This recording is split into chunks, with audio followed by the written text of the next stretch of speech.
warahmatullahi wabarakatuh. Tabi pun, yang terhormat Ibu Dr. Sri Astuti Nur MPD selaku dosen pengampu mata kuliah Metodologi Penelitian Pendidikan serta rekan-rekan lain yang berbahagia. Pertama-tama, marilah kita panjatkan puji syukur kehadirat Allah Subhanahu wa taala karena kita telah diberikan kesehatan sehingga kita dapat berkumpul pada video perkuliahan di pagi hari ini.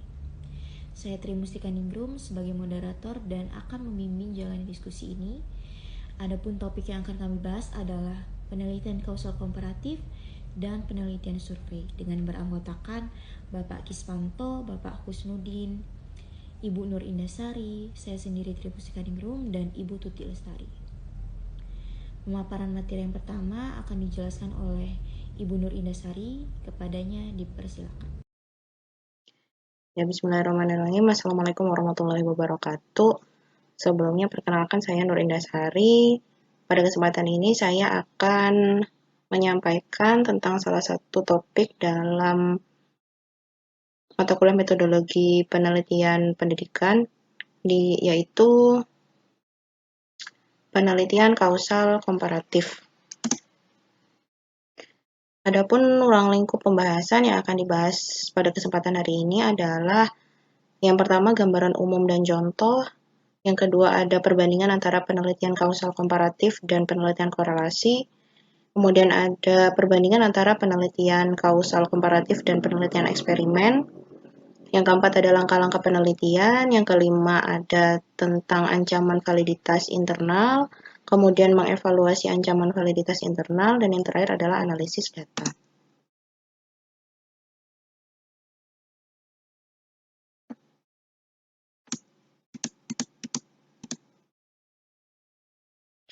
Baik, yang pertama terkait gambaran umum dari penelitian kausal komparatif, yaitu secara sederhana penelitian kausal komparatif disebut juga dengan penelitian untuk mengungkap hubungan sebab akibat dengan variabel sebab maupun variabel akibat itu sudah terjadi atau tidak dapat diubah kembali. Penelitian kausal komparatif juga disebut sebagai penelitian ex post facto atau dalam bahasa Latin yang artinya adalah setelah fakta. Jadi dari sini kita dapat melihat bahwa penelitian kausal komparatif ini dilakukan setelah suatu fenomena itu terjadi.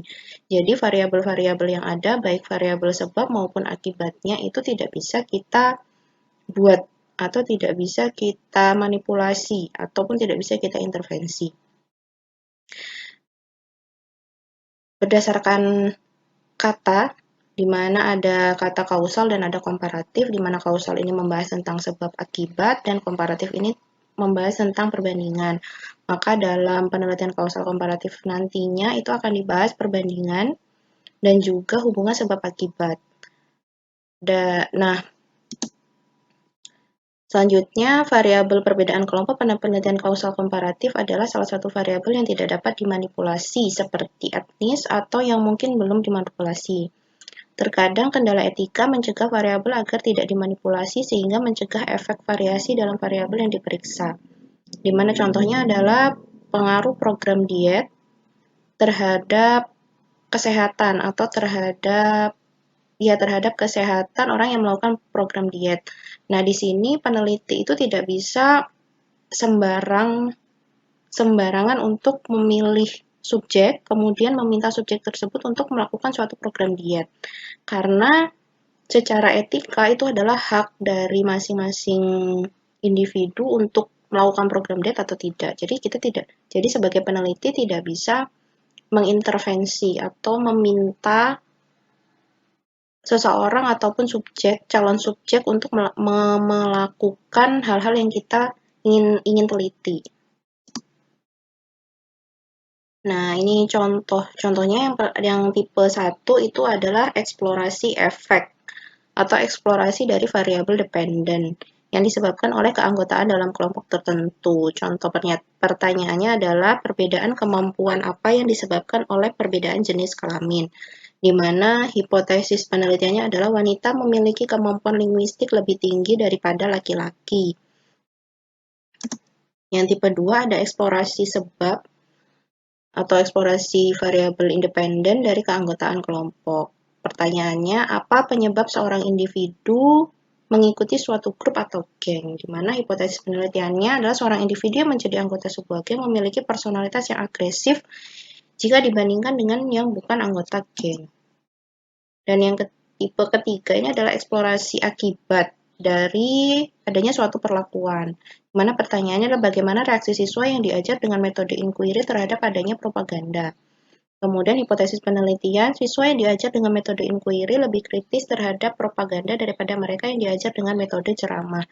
Nah, ini juga perlu hati-hati di mana dalam penelitian eksperimen juga terkadang ada perlakuan di mana satu kelompok itu diberi perlakuan berupa penggunaan metode inquiry. Nah, tapi di sini perbedaan kausal komparatifnya di penelitian kausal komparatif yaitu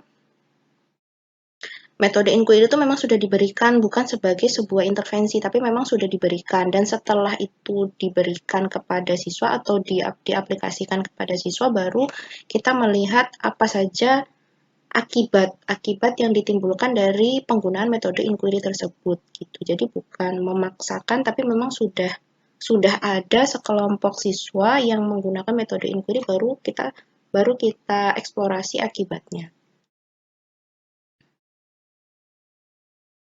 Nah, yang selanjutnya adalah membahas tentang persamaan dan juga perbedaan antara penelitian kausal komparatif dengan penelitian korelasi. Yang pertama ada persamaannya.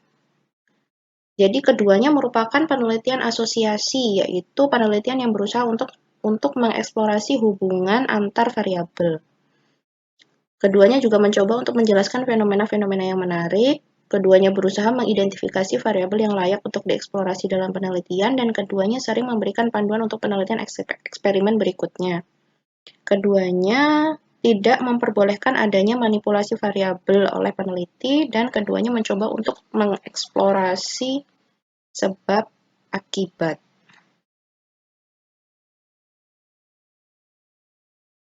Kemudian untuk perbedaannya,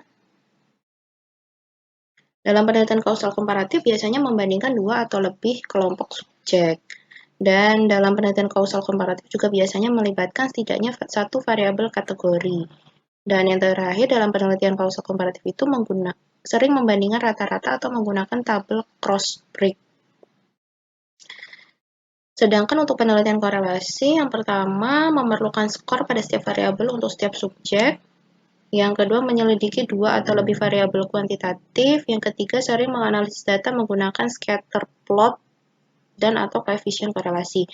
Yang mohon maaf tadi di persamaan itu ada melihat untuk sebab akibat. Jadi yang melihat sebab akibat itu adalah penelitian kausal komparatif, sedangkan untuk penelitian korelasi itu hanya mengeksplorasi adakah keterkaitan, jadi belum sampai sebab akibatnya. Yang selanjutnya ini perbandingan antara penelitian kausal komparatif dengan penelitian eksperimen. Nah, persamaan keduanya yaitu baik penelitian kausal komparatif maupun penelitian eksperimen itu membutuhkan setidaknya satu variabel kategori atau keanggotaan kelompok, dan keduanya membandingkan performa suatu grup, dalam hal ini skor rata-rata untuk menentukan hubungan. Keduanya biasanya membandingkan kelompok subjek yang terpisah kecuali dalam eksperimen penyeimbang deret waktu atau subjek tunggal desain. Ya, karena sama-sama membandingkan, jadi itulah persamaannya, gitu ya, itu sama-sama membandingkan. Sedangkan untuk perbedaannya,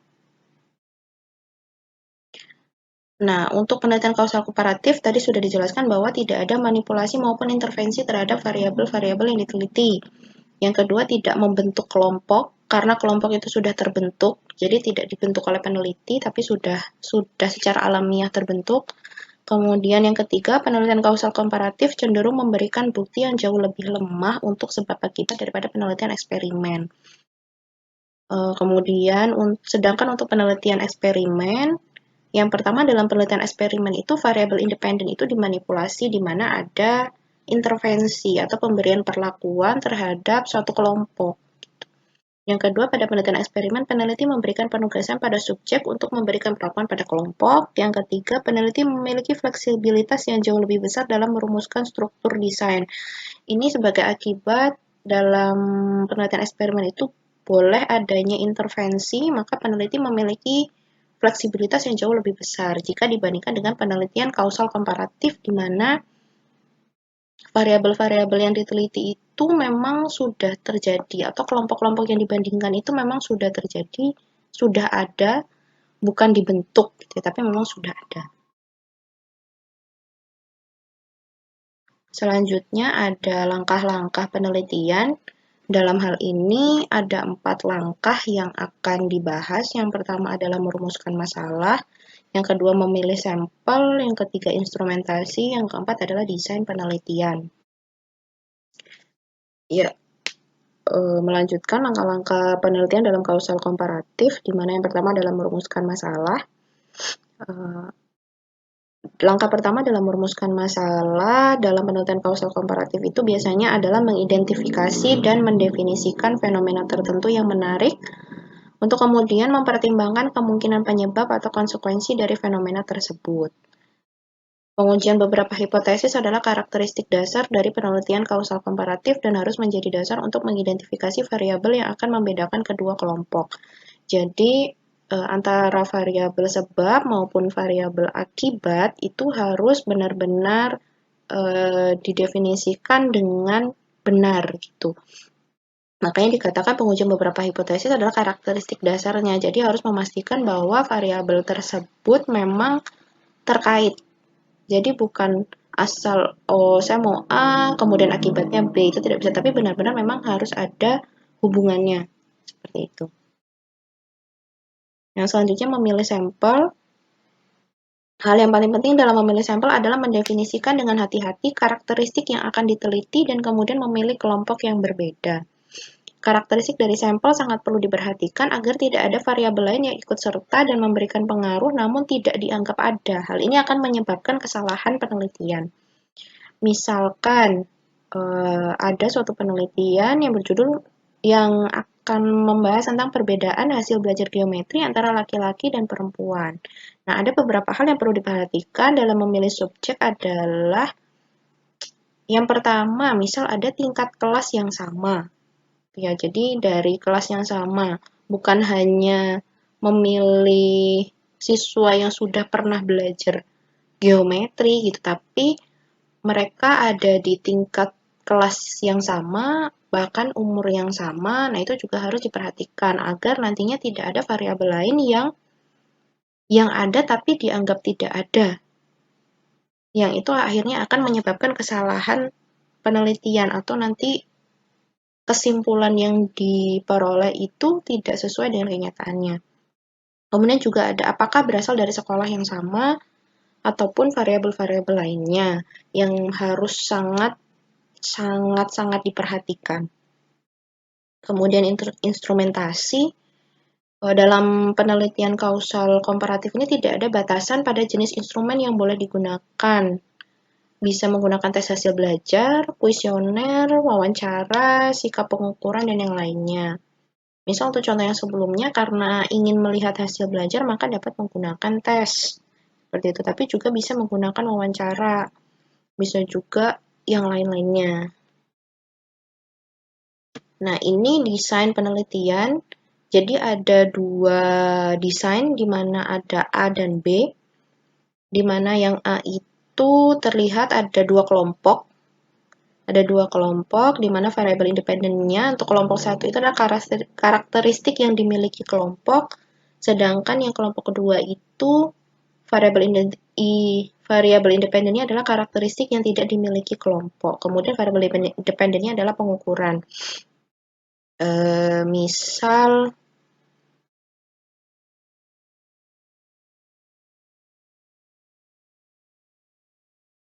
Misalkan untuk kelompok 1, karakteristik yang dimiliki kelompok itu ada anak-anak yang putus sekolah dan ada anak-anak yang tidak putus sekolah. Nah, itu jadi mereka berbeda. Yang satu memiliki A, yang satu tidak memiliki B.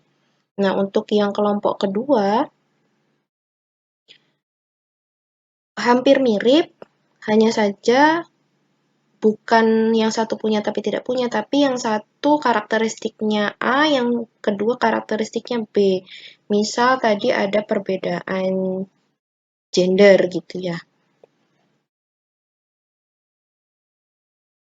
Nah, selanjutnya kita masuk ke dalam ancaman validitas internal, di mana tadi disebutkan dari awal bahwa dalam penelitian kausal komparatif ini peneliti tidak boleh memanipulasi atau tidak boleh memberikan intervensi sehingga pemilihan sampel, kemudian pembagian kelompoknya itu pun juga tidak boleh asal gitu ya, tidak boleh oh saya bagi dua, itu tidak bisa, tapi harus sesuai dengan karakteristik yang memang akan diteliti. Disebutkan dua kelemahan dalam penelitian kausal komparatif adalah kurangnya pengacakan dan ketidakmampuan untuk memanipulasi variabel independen. Seperti yang telah disebutkan, pengacakan anggota kelompok tidak mungkin dalam penelitian kausal komparatif karena kelompok itu sudah terbentuk. Sedangkan manipulasi variabel bebas tidak mungkin karena kelompok ini sudah diekspos atau sudah dikenakan ke variabel bebas. Nah, beberapa ancaman dalam validitas internal, yang pertama itu ada karakteristik dari subjek. Ancaman utama terhadap validitas internal dalam penelitian kausal komparatif adalah karakteristik objek, karena peneliti tidak memiliki suara ataupun tidak bisa memberikan intervensi dalam pemilihan atau pembentukan kelompok. Selalu ada kemungkinan bahwa kelompok tidak setara pada suatu kelompok atau pada satu atau lebih variabel penting selain variabel keanggotaan kelompok yang teridentifikasi. Namun ada beberapa hal yang bisa dilakukan untuk meminimalisir ancaman pada karakteristik subjek. Yang pertama adalah pencocokan subjek, mencocokkan subjek dengan variabel. Kemudian yang kedua, menemukan atau membuat subgrup homogen, yaitu menemukan atau membatasi suatu perbandingan pada kelompok yang relatif homogen pada variabel tersebut. Yang ketiga, mencocokkan statistik, di mana mencocokkan kelompok pada variabel tersebut dengan menggunakan teknik statistik. Kemudian selain karakteristik objek juga ada ancaman-ancaman lain. Kemungkinan ancaman yang tersisa terhadap validitas internal tergantung pada jenis penelitian yang dipertimbangkan. Di dalam penelitian non-intervensi atau tanpa perlakuan, penambahan fokus utama penelitian dapat menghilangkan subjek, lokasi, instrumentasi, dan beberapa sejarah dan kedewasaan. Contohnya, misal tadi di awal ada peneliti ingin meneliti dampak dari program diet seperti itu. Jadi karena tanpa perlakuan, misal ditambahkan program diet untuk wanita dengan usia di atas 35 tahun di area A misal. Nah, itu ada kemungkinan bahwa subjek itu tidak ditemukan seperti itu. Nah, kemudian selanjutnya mengevaluasi ancaman validitas internal. Jadi ini untuk menghindari adanya ancaman-ancaman yang mengganggu validitas internal. Yang pertama, langkah pertama itu harus memunculkan pertanyaan faktor spesifik apa yang mempengaruhi atau mungkin secara logis diharapkan mempengaruhi variabel pada kelompok yang dibandingkan. Ini juga harus hati-hati pertanyaan pertama gitu ya, agar nantinya tidak ada kekeliruan atau kesalahan yang akhirnya mengganggu validitas internal. Yang langkah kedua itu pertanyaan tentang apa kemungkinan kelompok pembanding berbeda pada masing-masing faktor. Ini juga harus didefinisikan dengan jelas. Apakah kemungkinan kelompok pembanding itu memang berbeda dari masing-masing faktor. Yang langkah ketiga itu adalah mengevaluasi ancaman berdasarkan bagaimana kemungkinan ancaman tersebut memberikan efek dan berusaha untuk mengontrol ancaman tersebut. Jika ancaman yang diberikan tidak dapat dikendalikan, ini harus diakui. Nah, contohnya itu adalah seorang peneliti ingin mengeksplorasi kemungkinan penyebab siswa putus sekolah di sekolah menengah dalam kota, di mana terdapat 3 kemungkinan penyebab. Ya, yang pertama ini berdasarkan karakteristik subjeknya, yaitu ketidakstabilan keluarga. Kemudian ada siswa yang rendah diri. Yang ketiga, kurangnya pendukung dalam ia bersekolah. Kemudian peneliti menyusun daftar siswa putus sekolah baru-baru ini dan memilih secara acak kelompok pembanding siswa yang masih bersekolah. Peneliti kemudian mewawancarai siswa dari kedua kelompok untuk mendapatkan data tentang masing-masing dari 3 kemungkinan variabel penyebab. Nah, ini belum analisis data ya, ini masih pembahasan tentang variabel ancaman. Ini mengilustrasikan apakah ada ancaman dalam validitas internal. Di mana contoh yang pertama ini ada outcome variable dan extra nose variable, itu ada irisannya. Nah, setelah dicek ternyata kedua-duanya ini memberikan perbedaan gitu ya, ada muncul perbedaan gitu, maka kemungkinan ada ancaman terhadap validitas internal. Ya, untuk yang kedua ini terlihat bahwa sama-sama memiliki irisan, tapi untuk variabel extraneous-nya ini tidak menampakkan adanya perbedaan, maka bisa dikatakan bahwa tidak ada ancaman terhadap validitas internal. Nah, ini yang paling terlihat di mana kedua variabel ini terpisah, gitu ya, maka validitas internal, ancaman terhadap validitas internalnya pun tidak ada. Nah, yang terakhir ini adalah sedikit pembahasan tentang analisis data. Langkah pertama dalam menganalisis data pada penelitian kausal komparatif adalah membangun poligon frekuensi untuk kemudian menghitung mean dan standar deviasi masing-masing kelompok jika variabel bersifat kuantitatif. Uji yang paling umum digunakan dalam penelitian kausal komparatif adalah uji T untuk perbedaan rata-rata. Jika lebih dari dua kelompok yang digunakan, maka lebih baik menggunakan analisis varian atau analisis covariance. Jadi di sini terlihat seperti penelitian eksperimen gitu ya. Tadi di awal sudah disebutkan bahwa penelitian kausal komparatif ini memiliki persamaan dengan penelitian eksperimen. Akan tetapi di awal gitu ya, penentuan subjek atau penentuan variabel-variabelnya itu juga tidak asal gitu ya. Penentuan subjeknya pun harus sesuai dengan karakteristik yang memang akan dibandingkan gitu ya. Tidak boleh adanya intervensi oleh peneliti. Ya, itu saja yang bisa saya sampaikan. Semoga bermanfaat, dan apabila ada salah, saya mohon maaf. Saya akhiri. Wassalamualaikum warahmatullahi wabarakatuh. Terima kasih. Saya akan melanjutkan presentasi temuan penting dalam penelitian kausal perbandingan. Studi perbandingan kausal yang dikutip secara luas dilakukan oleh dua peneliti pada tahun 1940 oleh S. Glueck dan E. Glueck. Mereka membandingkan dua kelompok yang terdiri dari 500 anak laki-laki. Satu kelompok diidentifikasikan sebagai kenakalan remaja dan telah dilembagakan rata-rata 7 bulan, dan kelompok kedua tidak begitu diidentifikasikan. Kedua kelompok berasal dari daerah berisiko tinggi yang sama di Boston. Pasangan anak laki-laki satu dari setiap kelompok dicocokkan berdasarkan etnis, IQ, dan usia. Perbedaan utama yang mereka temukan di antara kelompok-kelompok itu adalah bahwa anak laki-laki dalam kelompok kenakalan remaja memiliki tubuh berotot yang lebih padat, lebih energik dan terbuka, lebih tidak konvensional dan menantang, kurang metodis dan abstrak, dan berasal dari keluarga yang kurang kasih sayang. Asosiasi antara variabel kategori. Metode asosiasi hanya mempertimbangkan situasi di mana A. Satu variabel bersifat kategoris dan variabel lainnya bersifat kuantitatif. Yang B, kedua variabel bersifat kuantitatif. Contoh penelitian kausal perbandingan. Karakteristik pribadi, sosial, dan keluarga siswa yang marah, meningkatnya kekhawatiran publik tentang kekerasan remaja di lingkungan sekolah. Konselor sekolah dan kesehatan mental diminta untuk memainkan peran kepemimpinan dalam menetapkan kebijakan yang berkaitan dengan pencegahan kekerasan dan keamanan sekolah. Kekerasan sekolah adalah masalah yang kompleks dengan berbagai jalur sebab akibat. Satu variabel yang berpotensi penting adalah tingginya tingkat kemarahan dan permusuhan di antara beberapa siswa saat ini. Anak-anak yang diidentifikasi menunjukkan tingkat kemarahan dan permusuhan yang tinggi di sekolah tampaknya berisiko mengalami sejumlah masalah perilaku, sosial, akademik, dan fisik, menurut Smith dan Furlock 1994.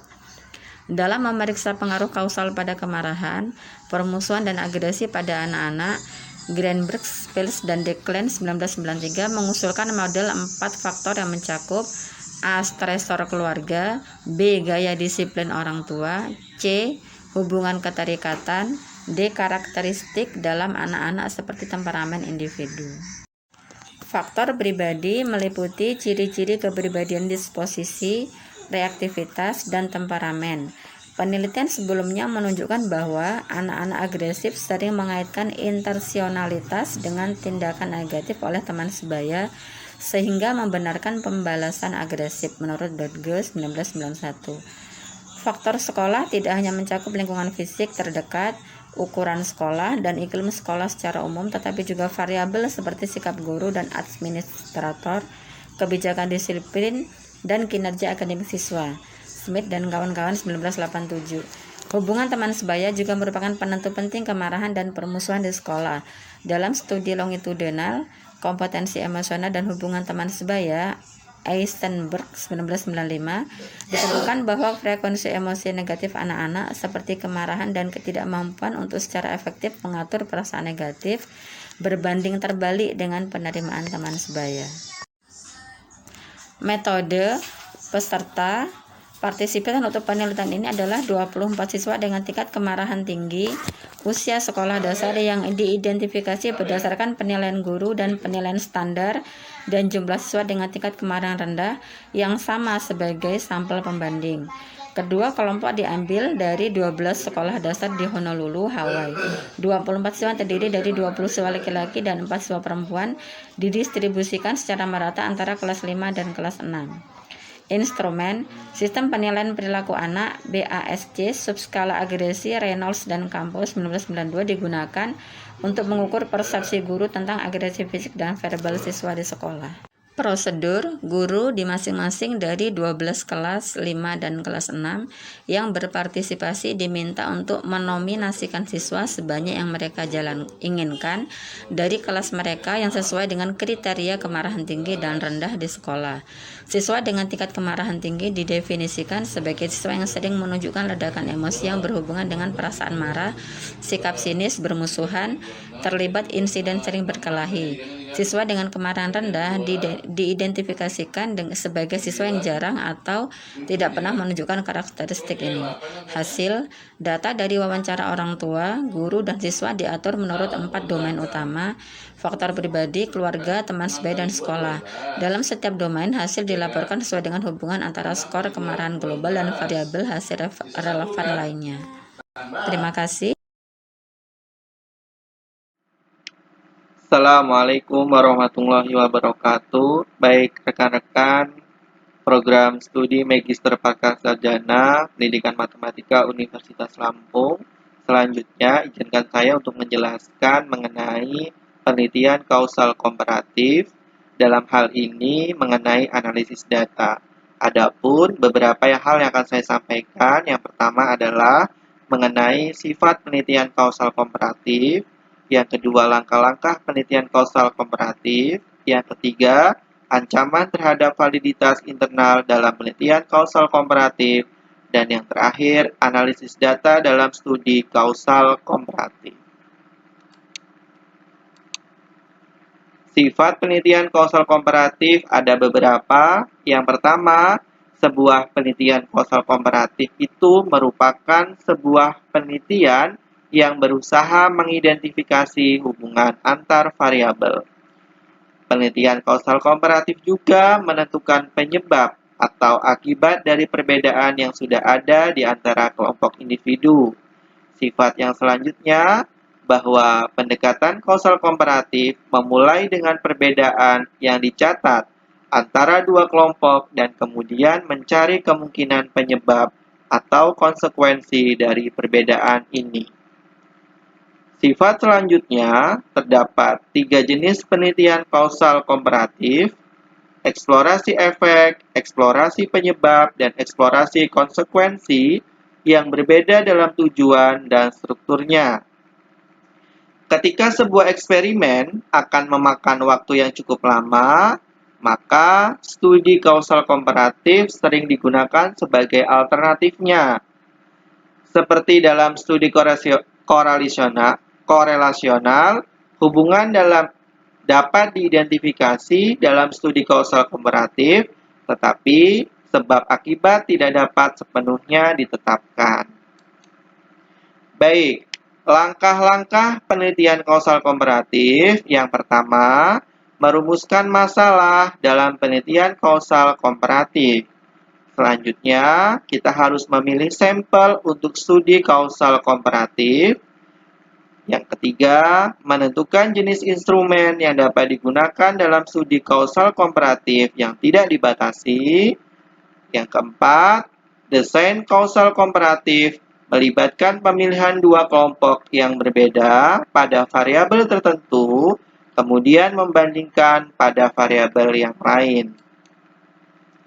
Adapun ancaman terhadap validitas internal, itu ada beberapa hal. Yang pertama, dua kelemahan dalam penelitian kausal komparatif adalah kurangnya pengacakan dan ketidakmampuan untuk memanipulasi variabel independen. Ancaman utama terhadap validitas internal studi kausal komparatif adalah kemungkinan bias pemilihan subjek. Sedangkan ancaman lain terhadap validitas internal dalam studi kausal komparatif termasuk lokasi, instrumentasi, dan hilangnya subjek. Adapun analisis data dalam studi kausal komparatif, yang pertama, analisis data studi kausal komparatif biasanya membangun poligon frekuensi. Sarana dan standar deviasi biasanya dihitung jika variabel yang terlibat adalah kuantitatif. Sedangkan tes yang paling umum digunakan dalam studi kausal komparatif adalah uji T untuk perbedaan rata-rata. Analisis varian sangat berguna dalam studi kausal komparatif. Dan yang terakhir, hasil studi kausal komparatif harus selalu ditafsirkan dengan hati-hati, tidak membuktikan sebab akibat. Oke. Selanjutnya, setelah penelitian kausal komparatif, maka ada penelitian survei. Pada penelitian survei, saya akan menjelaskan mengenai definisi survei, tujuan survei, jenis survei, serta langkah dalam penelitian survei. Peneliti sering tertarik pada pendapat sekelompok besar orang tentang topik atau masalah. Mereka mengajukan sejumlah pertanyaan, semuanya terkait dengan masalah untuk menentukan jawaban. Adapun karakteristik dari survei, itu yang pertama, bahwa survei ini merupakan sebuah informasi yang dikumpulkan dari sekelompok orang untuk menggambarkan beberapa aspek atau karakteristik. Sedangkan cara utama mengumpulkan informasi adalah dengan mengajukan pertanyaan. Dan yang terakhir, informasi dikumpulkan dari sampel, bukan dari setiap anggota populasi. Sedangkan tujuan utama dari survei adalah untuk menggambarkan karakteristik dari sebuah populasi. Survei sendiri dibedakan menjadi dua. Yang pertama adalah survei cross-seksional dan yang kedua adalah survei longitudinal. Apa survei cross-seksional? Sebuah survei cross-seksional mengumpulkan informasi dari sampel yang telah diambil dari populasi yang telah ditentukan. Selain itu, informasi dikumpulkan hanya pada waktu satu, meskipun waktu yang diperlukan untuk mengumpulkan semua data dapat berlangsung dari 1 hari hingga beberapa hari atau lebih. Contohnya, misalkan ada seorang profesor matematika mengumpulkan data dari sampel semua guru matematika di sebuah provinsi tentang minat mereka saat belajar matematika ketika mendapatkan gelar master di sebuah universitas. Sedangkan survei longitudinal merupakan sebuah survei dengan mengumpulkan informasi dikumpulkan pada titik waktu yang berbeda untuk mempelajari perubahan dari waktu ke waktu. Ada 3 desain survei longitudinal yang dipakai dalam penelitian survei. Yang pertama ada studi tren, yang kedua ada studi kohort, dan yang terakhir ada studi panel. Studi tren merupakan survei sampel yang berbeda dari populasi yang anggotanya dapat berubah disurvei pada titik waktu yang berbeda. Sedangkan survei kohort mengambil sampel populasi tertentu yang anggotanya tidak berubah dalam survei. Adapun studi panel, sampel individu yang sama pada waktu yang berbeda selama survei. Baik, yang terakhir, langkah dalam penelitian survei ada 3. Yang pertama adalah mendefinisikan masalah. Jadi saat kita melakukan penelitian survei, maka langkah yang pertama adalah mendefinisikan masalah. Dan masalah yang akan diselidiki melalui survei ini harus cukup menarik dan penting memotivasi untuk individu atau sampel agar menanggapi survei yang telah kita buat. Selanjutnya, mengidentifikasi populasi target. Setiap semua hal yang dapat dijelaskan melalui survei, apa yang dipelajari dalam survei disebut unit analisis. Data survei dikumpulkan dari sejumlah unit analisis individu untuk menggambarkan unit-unit tersebut. Deskripsi ini kemudian diringkas untuk menggambarkan populasi yang diwakili oleh unit analisis. Langkah yang terakhir, memilih cara mengumpulkan data, itu ada 4 cara. Yang pertama melalui surat survei, yang kedua melalui survei surat telepon, yang ketiga melalui wawancara pribadi, dan yang terakhir melalui wawancara kelompok. Bagaimana caranya ketika menggunakan surat survei? Maka digunakan melalui pos, sedangkan untuk surat telepon seperti biasa melalui telepon seluler. Sedangkan melalui wawancara pribadi itu artinya melakukan wawancara tatap muka terhadap responden secara langsung, sedangkan melalui wawancara kelompok melakukan wawancara tatap muka secara langsung terhadap responden secara kelompok. Baik, terima kasih atas waktunya dan sekian dari saya. Assalamualaikum warahmatullahi wabarakatuh. Saya Kismanto dari kelompok 5 akan melanjutkan pemaparan materi terkait dengan penelitian survei ya. Ini hal-hal penting yang harus diperhatikan pada penelitian survei. Contoh penelitian survei yang paling terkenal adalah yang dilakukan oleh sosiolog Alfred Kinsey ya, dan rekan-rekannya tentang perilaku seksual pria di Amerika.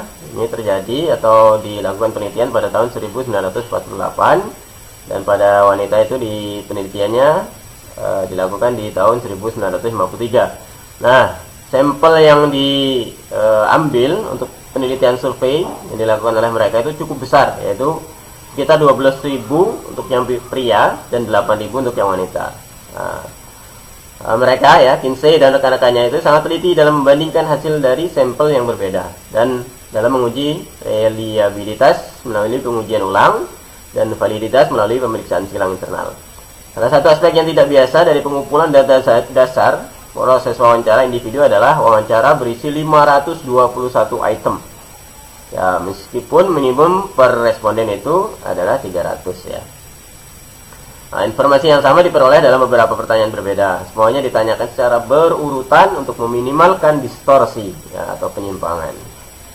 Nah, itu yang terkait dengan penelitian survei yang sangat fenomenal ya. Kemudian dalam penelitian survei, bagaimana cara memilih sampel yang tepat? Ya, sampel itu bisa diambil secara acak, ya, random. Nah, itu jika memungkinkan. Ya, jika tidak, ya kita tentukan saja. Yang penting, yang kedua ini, mereka orang-orang yang diambil sampel itu memiliki informasi terkait dengan penelitian kita. Ya. Kemudian contoh sampel dalam penelitian pendidikan. Nah, misalnya saya bacakan saja yang terakhir nih. Sebuah sampel dari semua pengawas sekolah wanita pada keadaan tertentu mengenai pandangan mereka tentang masalah yang mereka temui di pemerintahan. Nah, ini contohnya ya dalam penelitian pendidikan. Nah, kemudian instrumen survei yang harus disiapkan oleh seorang peneliti yaitu kuesioner. Kalau dia ingin mengambil penelitiannya pakai instrumen kuesioner. Kalau wawancara berarti kan harus tetap disiapkan instrumennya ya, berupa pertanyaan-pertanyaan. Nah, bagaimana cara menyusun pertanyaan survei yang praktis ya?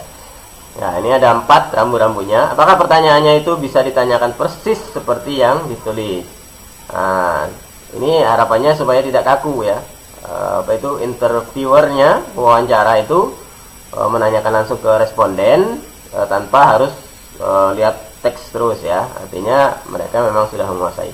Yang kedua, apakah pertanyaannya itu memiliki arti yang sama bagi semua orang? Artinya tidak ambigu ya.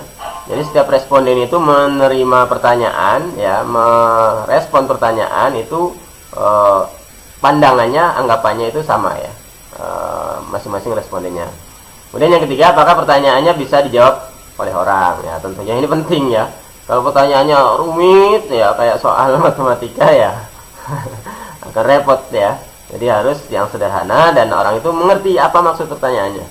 Kemudian yang keempat, apakah pertanyaannya mau dijawab orang dan sesuai dengan prosedur pengumpulan data. Ya, ini yang terpenting. Jadi kita sudah susun pertanyaannya runtut, tapi ternyata orang itu nggak mau jawab. Nah, ini nanti yang akan menimbulkan namanya non-respon ya, orang nggak mau jawab. Nah, kemudian bagaimana cara mengetahui jenis pertanyaan yang bisa disampaikan pada saat menyusun kuesioner? Ada 3 jenis ya yang pemateri kami sampaikan, yaitu pertanyaan tertutup, nanti pertanyaan terbuka, dan kombinasi antara tertutup dan terbuka. Pertanyaan tertutup itu contohnya misal pilihan ganda ya. Jadi pilihannya sudah disiapkan, jadi responden tinggal pilih saja. Nah, contohnya misalnya kalau di sekolah, mata pelajaran apa yang paling tidak kamu sukai? Nah, ini kita siapkan 4 pilihan, jelas. Nah, kalau dia punya pilihan yang lain ya tinggal di klik lainnya ya. Nah, ini tertutup ya, lainnya ini ya kita nggak tahu, beda-beda pasti ya. Nah, nanti kalau dikombinasi, nah lainnya ini bisa disebutkan alasannya kenapa. Nah, contoh pertanyaan tertutup yang lain misalnya seperti ini. Beri nilai masing-masing bagian berikut pada program master dengan melingkari angka di bawah kalimat yang menggambarkan perasaanmu. Nah, misalnya terkait dengan tugas kuliah. Kenapa? Sangat tidak puas, banyak, atau yang lainnya ya. Sangat puas. Kenapa? Karena tugasnya sederhana dan mudah untuk diselesaikan dalam waktu singkat, dan seterusnya ya. Bagaimana anggapan mereka terkait dengan profesor? Bagaimana profesornya misalnya menguasai bidangnya dengan sangat baik, dan seterusnya ya. Bagaimana terkait dengan persyaratan, dan seterusnya, biaya. Nah, ini contoh pertanyaan tertutup berupa data ordinal ya. Oke. Yang kedua, jenis pertanyaan terbuka. Jadi memungkinkan lebih individual ya, tanggapannya itu bisa beda-beda ya. Nah, tapi ini terkadang sulit kita untuk menafsirkannya karena banyak macam-macam pasti jawabannya. Nah, contoh pertanyaan terbuka itu, menurut Anda apa karakteristik seseorang sebagai administrator yang baik? Nah, tentunya masing-masing orang punya tanggapan yang berbeda. Atau contoh yang lain, apa yang Anda anggap sebagai masalah paling penting yang dihadapi guru di sekolah menengah saat ini? Nah, pasti beda-beda jawabannya mereka ya. Nah, maka untuk antisipasi bisa juga digunakan kombinasi pertanyaan tertutup dan terbuka ya. Misalnya seperti ini yang tadi terkait dengan respon mereka ya, anggapan mereka tugas kuliah, misalnya puas atau sangat puas, apa alasannya? Nah, ini terbukanya di sini ya, tertutupnya di sini, terbukanya di sini ya. Alasannya itu adalah bagian terbuka. Oke. Nah, ini hal-hal untuk meningkatkan pertanyaan tertutup ya. Yang pertama, pastikan pertanyaannya itu tidak ambigu. Ya, contoh. Nah, ini yang bagian atas itu, apakah Anda menghabiskan banyak waktu untuk belajar? Ini kan masih ambigu ya. Masih apa maksudnya, orang akan nggak langsung tek gitu loh ketika jawab ya. Nah, maka kita perbaiki pertanyaannya, berapa banyak waktu yang Anda habiskan setiap hari untuk mempelajari sesuatu ya. Nah, maka di sini sudah ada pilihannya. Nah, begitu ya. Oke, yang kedua, pertahankan fokus sesederhana mungkin. Misalnya ini yang min itu berarti yang perlu diperbaiki. Menurut Anda siapa lebih baik mengajar di SD dan SMP, pria atau wanita? Ini kan kurang sederhana pertanyaannya, maka disederhanakan. Menurut Anda siapa yang lebih baik ngajar di sekolah dasar, pria atau wanita? Nah, begitu ya. Nah, pilihannya sudah ada ya. Kemudian yang ketiga, buatlah pertanyaan yang singkat ya. Nah, ini yang harus diperbaiki. Oh, ini kan pertanyaannya panjang ya. Nah, maka diperbaiki saja pertanyaan singkat. Bagaimana dari kurikulum bahasa Inggris distrik yang paling penting? Nah, udah selesai ya. Yang keempat, gunakan bahasa umum. Nah, jangan bahasa yang nggak dipahami orang ya. Menurut Anda, apa alasan utama sekolah mengalami peningkatan siswa yang tidak hadir hari ini? Nah, ini kan kurang umum ya. Maka sebaiknya begini pertanyaannya. Menurut Anda, apa alasan utama siswa yang tidak hadir tahun ini lebih banyak dari sebelumnya? Berarti ada pembandingnya ya. Yang kelima, hindari penggunaan istilah yang dapat membiaskan tanggapan. Misal ini ya, yang harus diperbaiki, apakah Anda mendukung kebijakan tidak merokok pengawas di halaman kampus saat sekolah sedang berlangsung? Nah, maka harus diperbaiki seperti ini. Apakah Anda mendukung kebijakan tidak merokok di halaman kampus saat sekolah sedang berlangsung? Nah, ini supaya tidak bias tanggapannya. Yang keenam, hindari pertanyaan yang mengarah. Seperti apa yang mengarah? Aturan apa yang Anda anggap perlu di kelas Anda? Ini kan langsung mengarah. Nah, kita buat yang lebih umum.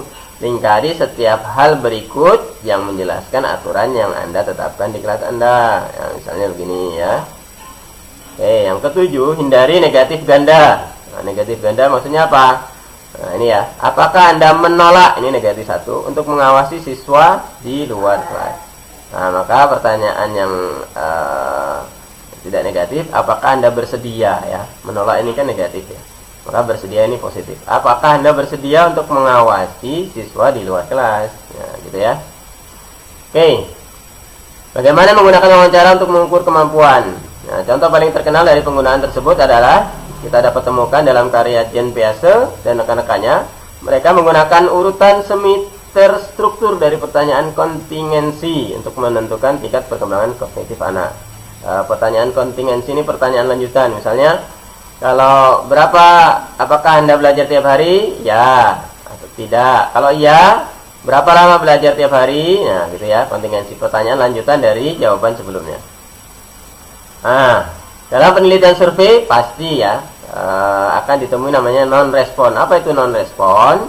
Nah, ini beberapa anggota sampel itu tidak akan jawab ya. Ini disebut sebagai non-respon. Mungkin karena beberapa alasan, misalnya kurang minat terhadap topik yang disurvei, atau lupa, atau enggan disurvei dan sebagainya ya. Tapi ini adalah masalah utama yang meningkat ya dalam partisipasi mereka dalam kegiatan survei. Ini harus menjadi perhatian juga dalam penelitian survei. Nah, maka disarankan bagaimana supaya tingkat respon dari responden itu tinggi ya, tetap ya. Yang pertama, administrasi kuesioner dan wawancara. Buat kondisi di mana wawancara itu dilakukan atau diberikan sesederhana dan senyaman mungkin. Kemudian, 2, pastikan bahwa kelompok yang akan disurvei mengetahui sesuatu tentang informasi yang hendak kita peroleh. Kemudian kalau dia butuh wawancara yang banyak, maka dilatih wawancaranya itu. Bagaimana cara menelpon yang baik, bagaimana cara menanya, bagaimana cara minta izin ya, dan seterusnya. Yang keempat, kalau tatap muka pewawancaranya, maka bagaimana dia cara berpakaiannya, gestur tubuhnya, bagaimana cara intonasi suaranya, dan seterusnya ya. Kemudian format kuesioner atau wawancaranya, pastikan tersedia ruang yang cukup untuk mengisi data mereka ya, umur, jenis kelamin, tingkat kelas, dan sebagainya. Kemudian tentukan tujuan kuesioner. Yang ketiga, pastikan setiap item dalam kuesioner terkait dengan salah satu tujuan penelitian. Keempat, gunakan pilihan tertutup. Misalnya pilihan ganda, samping terbuka ya, misalnya respon bebas. Kemudian hilangkan pertanyaan yang mengarah. Kemudian periksa ambiguitas ya tadi ya, rambu-rambu dalam menyusun pertanyaan survei ya. Kemudian lakukan pretest kuesioner sebelum diberikan ke responden yang sebenarnya ya. Oke, baik. Demikian pemaparan materi dari saya, Kismanto ya, terkait dengan penelitian survei. Akan dilanjutkan oleh rekan saya. Terima kasih. Saya akhiri. Assalamualaikum warahmatullahi wabarakatuh. Selanjutnya kita akan membahas mengenai analisis penelitian survei. Di sini kita akan mengambil penelitian survei dari jurnal internasional dengan judul Sikap, Persepsi, dan Kecenderungan Terhadap Kecurangan Mahasiswa Rusia dan Amerika oleh Robert Upton dari Universitas Washington dan Kenneth J. Chapman dari Universitas California dengan abstrak yang berisi literatur melaporkan bahwa kecurangan mewabah di seluruh Amerika Serikat. Namun, studi komparatif internasional yang meneliti perbedaan menyontek di tingkat pendidikan bisnis pasca sekolah menengah ini masih kurang. Studi ini menyelidiki perbedaan antara mahasiswa perguruan tinggi bisnis Rusia dan Amerika mengenai sikap, persepsi, dan kecenderungan mereka terhadap ketidakjujuran akademik.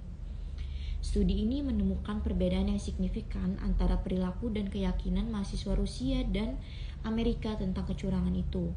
Nah, temuan ini penting bagi pendidik bisnis yang dipanggil untuk mengajar di luar negeri atau di kelas yang komposisinya semakin multinasional. Nah, untuk jurnal lebih lengkapnya itu ada di makalah yang sudah kita share di grup. Kemudian di sini kita langsung menganalisis jurnalnya. Yang pertama analisis studi. Nah, di sini tujuannya itu tidak disebutkan secara eksplisit. Nah, tampaknya untuk mengisi kesenjangan dalam pengetahuan kita tentang perbedaan lintas negara dalam sikap, keyakinan, dan kecenderungan terhadap kecurangan, dan lebih khususnya untuk membandingkan mahasiswa bisnis perguruan tinggi di Rusia dan Amerika Serikat pada karakteristik ini. Nah, studi ini dibenarkan dengan mengutip bukti dan pendapat bahwa kecurangan tersebar luas di Amerika Serikat dan Rusia. Nah, mungkin walaupun dengan dokumentasi yang lebih sedikit di seluruh dunia. Pembenaran tambahan termasuk ketidakadilan kecurangan, kemungkinan kecurangan membawa ke kehidupan masa depan, dan dalam diskusi kebutuhan guru di kelas multinasional untuk memahami isu-isu yang terlibat. Pentingnya sikap dan persepsi tampaknya diterima begitu saja. Satu-satunya pembenaran untuk mempelajarinya tersirat dalam hasil 3 penelitian yang menemukan perbedaan antara siswa Amerika dan siswa di negara lain. Kami pikir pembenaran yang lebih kuat dapat dan seharusnya dibuat. Nah, pembenaran terakhir adalah bahwa ada beberapa studi seperti itu tidak ada dengan mahasiswa bisnis di Rusia dan Amerika Serikat. Nah, kekhawatiran penulis ini tentang kerahasiaan adalah penting, baik yang berkaitan dengan etika dan validitas informasi. Mereka tampaknya telah mengatasi seefektif mungkin. Tampaknya tidak ada masalah resiko ataupun penipuan dalam penelitian ini. Kemudian yang akan kita analisis selanjutnya itu ada pada definisi. Nah, definisi ini pada jurnal ini tidak diberikan dan akan sangat membantu karena istilah sikap, nilai, dan keyakinan itu khususnya memiliki banyak arti yang berbeda. Nah, istilah kecenderungan tampaknya berarti dari item contohnya itu kecurangan yang sebenarnya dalam berbagai bentuk. Nah, beberapa kejelasan diberikan oleh definisi operasional parsial dalam bentuk item contoh. Di sini kami pikir definisi menyontek seharusnya diberikan kepada pembaca dan responden. Berdasarkan item yang disediakan, tampaknya seperti menerima kredit untuk pekerjaan yang bukan miliknya. Selanjutnya untuk penelitian sebelumnya, nah di sini para penulis memberikan kutipan luas dari bukti dan ringkasan studi tentang tingkat kecurangan di perguruan tinggi dan perbandingan lintas nasional. Nah, di sini mereka memberikan ringkasan singkat yang baik tentang apa yang mereka nyatakan sebagai satu-satunya 3 studi yang berhubungan langsung. Kemudian untuk hipotesisnya, di sini tidak ada hipotesis yang dinyatakan di dalam jurnal ini. Sebuah hipotesis tidak terarah jelas tersirat, yaitu akan ada perbedaan antara kedua kelompok. Selanjutnya untuk sampel, di sini kedua kelompok adalah sampel kenyamanan dan mungkin sukarelawan dari kedua negara itu, dari negara Amerika Serikat dan Rusia. Nah, masing-masing ini dijelaskan sehubungan dengan lokasi, jenis kelamin, usia, dan kelas akademik. Nah, mereka hanya terdiri dari mahasiswa bisnis yang mungkin tidak mewakili semua mahasiswa. Nah, jadi keterwakilan ini lebih lanjut dikompromikan oleh jumlah survei yang tidak dilaporkan. Nah, jumlah sampelnya itu dari mahasiswa Amerika itu ada 443 dan mahasiswa Rusia itu 174 dan itu dapat diterima. Selanjutnya, untuk instrumen penelitian, di sini kuesionernya itu terdiri dari pertanyaan ya dan tidak. Untuk mengukur kecenderungan dan skala penilaiannya itu adalah 7 poin untuk menilai sikap dan keyakinan tentang kecurangan. Nah, dengan total 29 item, 21 diantaranya itu yang hanya ditampilkan di jurnal. Nah, baik reliabilitas maupun validitas itu tidak dibahas karena tujuannya adalah untuk membandingkan kelompok pada item individual. Tidak ada skor ringkasan yang digunakan. Namun demikian, konsistensi respon terhadap item individual sangat penting untuk hasil yang berarti. Meskipun diakui sulit, prosedur ini yang diikuti dalam studi Kinsey pada halaman 395 mengajukan pertanyaan yang sama dengan kata-kata yang berbeda mungkin telah digunakan dengan setidaknya subsampel siswa dan item. Demikian pula perbandingan kuesioner dengan tanggapan wawancara dengan konten yang sama akan memberikan beberapa bukti validitas. Ada tabel 1 di sini yang menyatakan persentase mahasiswa bisnis Amerika atau Rusia yang menjawab ya untuk pertanyaan tentang menyontek. Nah, di sini pertanyaan tentang validitas itu dibingungkan oleh kurangnya definisi yang jelas. Nah, butir-butir dalam tabel 1 ini menunjukkan bahwa kecenderungan untuk menyontek diartikan sebagai telah menyontek atau mengetahui orang lain menyontek. Meskipun 2 butir skenario tampaknya menanyakan apa yang dianggap sebagai kecurangan. Nah, kemudian pada tabel 2 yang berisi perbedaan keyakinan mahasiswa bisnis Amerika dan Rusia tentang menyontek, di sini sikap dan persepsi digabungkan dalam tabel 2 sebagai keyakinan yang tampaknya mencakup pendapat tentang tingkat kecurangan dan penilaian tentang perilaku apa yang dapat diterima serta apa yang merupakan tanggung jawab dosen. Nah, dengan demikian, item tampaknya memiliki validitas konten tetapi menghilangkan perilaku lain seperti merusak bacaan perpustakaan yang diperlukan. Nah, hal ini tidak membatalkan item yang digunakan kecuali dianggap mewakili segala bentuk kecurangan. Nah, akhirnya validitas item laporan ini tidak dapat diasumsikan, terutama dalam studi lintas budaya di mana maknanya mungkin berbeda. Kemudian untuk prosedur atau validitas internal, jika penelitian ini dimaksudkan hanya untuk menggambarkan perbedaan, validitas internal tidak menjadi masalah. Namun, jika hasil digunakan untuk menyiratkan sebab akibat, penjelasan alternatif untuk kecurangan yang menyebabkan kebangsaan harus dipertimbangkan. Nah, di sini penulis harus dipuji karena mengatasi masalah ini. Mereka melaporkan bahwa tidak ada nilai yang diharapkan dalam perkuliahan, nilai rata-rata keseluruhan, kelas perguruan tinggi dan jenis kelamin atau usia yang berinteraksi dengan negara sehingga menghilangkan penjelasan alternatif ini. Nah, tampaknya bagaimanapun bahwa kesimpulan ini mungkin didasarkan pada pertemuan tidak ada perbedaan yang signifikan dengan menggunakan statistik yang tidak tepat seperti yang dibahas dalam analisis data di bawah ini. Nah, nanti data demografi pada jenis kelamin dan kelas akademik menunjukkan perbedaan substansial antara kelompok. Nah, di sini para penulis menunjukkan bahwa variabel lain seperti pengajaran filsafat dan nilai-nilai sosial dapat memberikan pemahaman yang lebih baik, tetapi ini tidak melemahkan penjelasan kebangsaan mereka memperjelasnya. Variabel yang mungkin melemahkan penjelasan kebangsaan adalah status keuangan. Jika ini terkait dengan menyontek dan jika siswa Rusia dan Amerika Serikat berbeda dalam variabel ini, interpretasi kebangsaan mungkin sangat menyesatkan. Nah, mungkin perilaku dan keyakinan menyontek sangat dipengaruhi oleh berapa banyak uang yang dimiliki seseorang.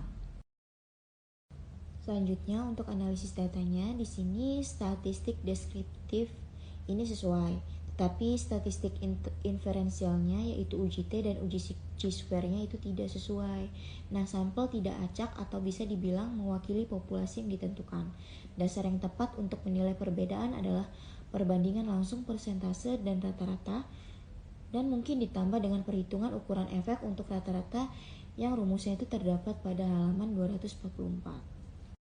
Nah, di sini pemeriksaan tabel 1 menunjukkan bahwa tidak diperlukan uji signifikansi yang salah untuk menunjukkan perbedaan penting antara kelompok pada beberapa item pada urutan 2,9% versus 38,1 dan 63% versus 66,9%. Nah, di sisi lain, perbedaan antara 77,3% dan 80,9% adalah sepele. Nah, meskipun tingkat signifikansinya itu 0,01. Sementara tingkat perbedaan yang penting dapat diperdebatkan. Nah, di sini kami hanya akan mementingkan perbedaan minimal 15%. Ini adalah kasus dengan 7 dari 12 perbandingan. Sehubungan dengan tabel 2, nah kita dapat tanpa adanya data memperoleh perkiraan kasar dari standar deviasi setiap distribusi peringkat sebagai 1,5 atau kisaran perkiraan itu sama dengan 7 dikurang 1 sama dengan 6, di mana 4 standar deviasi sama dengan 95% kasus. Itu dapat dilihat pada halaman 196. Nah, oleh karena itu perkiraan standar deviasi adalah 6 dibagi 4 sama dengan 1,5. Oleh karena itu, ukuran efek 0,75 akan memenuhi persyaratan 0,50 biasa. Semua kecuali 1 dari 9 perbandingan mencapai nilai ini. 3 sangat melebihi itu, mereka harus menerima perhatian paling besar. Nah, hasil tertulis konsisten dengan tabel 1 dan tabel 2 umumnya menekankan perbedaan yang lebih besar. Nah, di sini kami tidak setuju hanya dengan perhatian yang diberikan pada perbedaan-perbedaan kecil. Selanjutnya adalah diskusi atau interpretasi. Nah, di sini kami setuju bahwa penelitian ini menunjukkan perbedaan besar dan penting antara siswa Rusia dan Amerika Serikat mengenai kecurangan menyontek. Nah, satu-satunya pertengkaran kami dengan diskusi hasil adalah dengan pernyataan bahwa siswa Rusia lebih cenderung merasa bahwa bukan tanggung jawab dosen untuk menciptakan lingkungan untuk mengurangi kecurangan benar, tetapi perbedaannya kecil.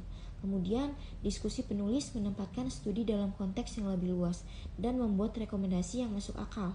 Beberapa di antaranya mengikuti langsung dari hasil dan beberapa di antaranya itu tidak, yaitu dosen harus mendidik siswa tentang kebajikan tidak melakukan kecurangan menyontek. Nah, penulis di sini seharusnya mendiskusikan batasan serius dalam menggeneralisasi temuan mereka. Nah, ini termasuk sampel yang sangat terbatas dan kurangnya bukti validitas kuesioner. Nah, pernyataan mereka bahwa faktanya kami percaya perilaku menyontek yang dilaporkan sendiri lebih tinggi ini kemungkinan mencerminkan bahwa siswa Rusia memiliki sikap, keyakinan, dan kecenderungan yang sangat berbeda mengenai menyontek jika dibandingkan dengan siswa Amerika. Itu merupakan sebuah pernyataan keyakinan yang tidak memadai. Demikian pemaparan materi dari saya. Apabila ada salah kata, saya mohon maaf. Terima kasih. Wassalamualaikum warahmatullahi wabarakatuh.